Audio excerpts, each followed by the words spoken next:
The Renewed Hope Initiative, as birthed by the First Lady, is something that is complementary of what the federal government is doing, as has been stated earlier. With the five focal areas, it tends to key into government's policies and visions. And that's what she has been doing ever since its inception in August. So I want to look at the area of health, for instance.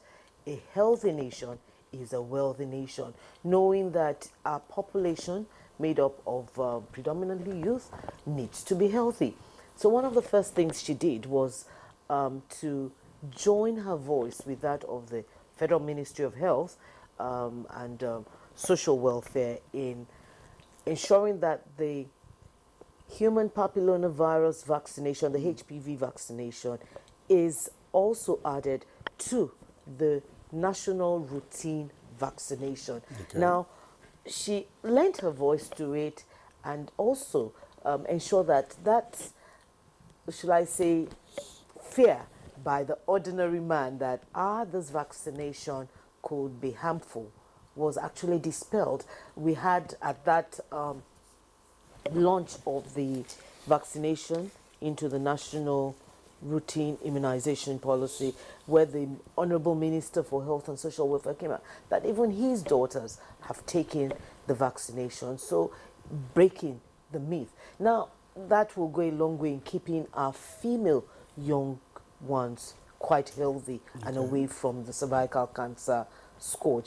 Now, she also is the global and national Stop TB champion, an honor that was done her by Stop TB Geneva not too long ago. Now, what does that entail? She has taken the campaign for the end of TB, even before 2030, as designated by Stop TB Geneva, to the nooks and cranny of Nigeria. She also saw that state first ladies, just like Mrs. Obadino said, are brought in. You know, RHI does not sit in Abuja. It goes to the grassroots. It goes to the remotest part of the country. So the state first ladies are involved in this. They are their state champions, driving the course of stopping TB in their various states.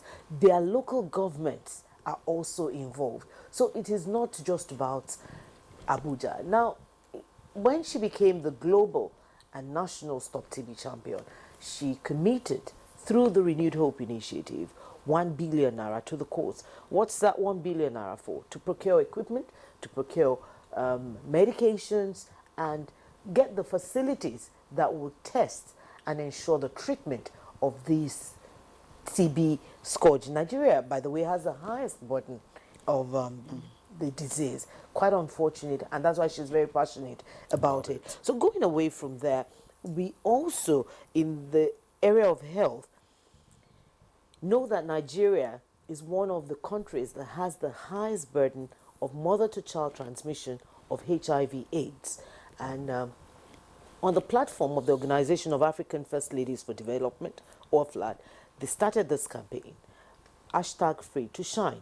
And very shortly, she will be launching that campaign, which will try to stem the tide of mother-to-child transmission of HIV/AIDS, one thing that she's very passionate about. So all of this are some of the things that she's doing in the health sector. Now, if we go to social investment, which is for the ordinary man, outside of health, education, agriculture, she reaches out to the communities, the vulnerable, the less privileged. Case in study, Nanaberry Orphanage.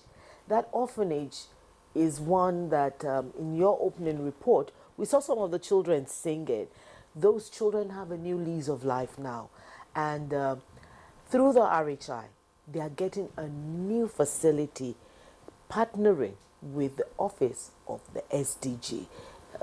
They are getting a new orphanage, a conducive one, that they will live like every other child.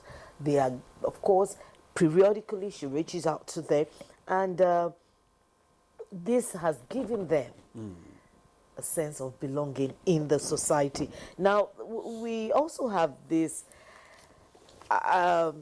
initiative through the RHI, which is the Food Truck Initiative, where various food items are taken to various states. Truckloads of food items are taken to various states. About 6 states have already benefited from this. We have more states in the offing. Now, it's a company, one of the companies in the country that said, I'm keen into what Renewed Hope Initiative is doing, and they have done that for us. Now, we also have another company coming up to support that. So we now have not just one food truck, but 2 food trucks. And very soon, Kwara will get its own. We had Ekiti, Benue, FCT, Kano, Cross River, Nasarawa. They've already received theirs. Very shortly, Kwara will be getting its own. So it's like just have a yes, good life. no doubt.